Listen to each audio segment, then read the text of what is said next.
இந்த வானம் திறக்கப்பட வேண்டுமாக இருந்தால், இந்த பூமியிலிருந்து ஒரு அடியான் தாங்க வேண்டுமாக இருந்தால், ரப்புடைய அன்பு இறங்க வேண்டுமாக இருந்தால், ஒரு அடியான் தாயாக நிற்கணும்.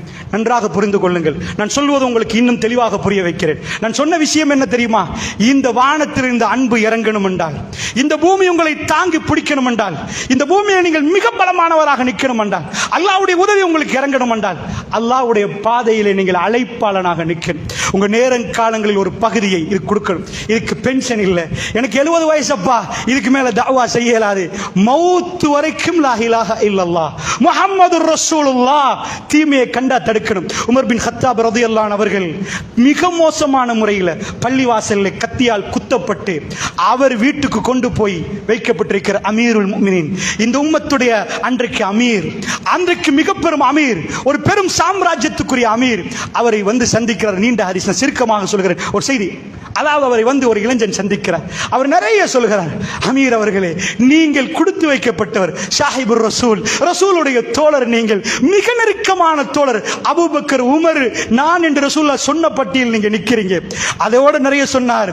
இவ்வளவு எல்லாத்தையும் சொல்லிவிட்டு சொன்னார், அல்லாஹ் உங்களுக்கு ஷஹாதத்தை தந்திருக்கிறான். பள்ளியில் நீங்கள் அமீராக நின்றீர்கள், நீங்கள் இந்த உம்மத்துக்கு அமீருல் முஃமினீனாக நின்றீங்க, அதுக்கு ஹலீஃபாவா நின்றீங்க, நீங்க ஷஹாதத்துடைய மரணத்தை நோக்கி நெருங்குறீங்க, ரத்தம் போகுது.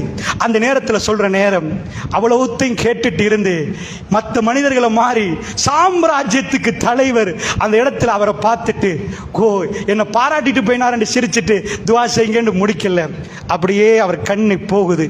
வந்த இளைஞன் தன்னுடைய ஆடையை கீழே தேய்த்து கொடுக்கிறார். இசார், அவர் சொல்கிறார், இர்ஃபா இதாரக், உங்க ஆடையை தூக்குங்க என்கிறார். இது ஹதீஸ் அல்ல.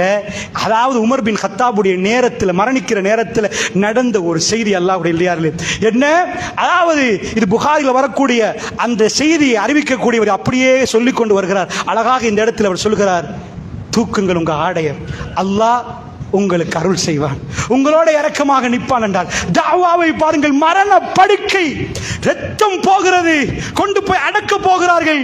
இன்னொரு சகோதரை அல்லாஹ் கோவித்திடக் கூடாது என்பதற்கு எட்டி பார்த்து தூக்குங்கள் அப்பா என்கிறார்.